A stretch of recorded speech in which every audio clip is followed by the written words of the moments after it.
بسم اللہ الرحمن الرحیم۔ السلام علیکم ورحمۃ اللہ وبرکاتہ۔ رسول اللہ صلی اللہ علیہ وآلہ وسلم نے فرمایا، ایسا عظیم وظیفہ رسول اللہ صلی اللہ علیہ وآلہ وسلم نے فرمایا جس نے صبح کو یا شام کو یہ وظیفہ پڑھ لیا،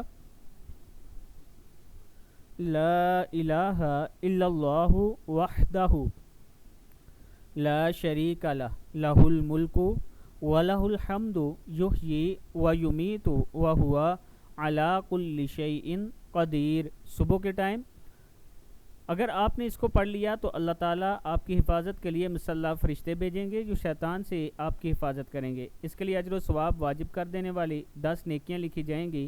اس کے 10 خطرناک قسم کے گناہ معاف کر دیے جائیں گے اور اسے 10 مسلمان غلام آزاد کرنے کا ثواب ملے گا، اور اس دن اس کا اس عمل سے زیادہ اجر والا کوئی عمل نہ ہوگا۔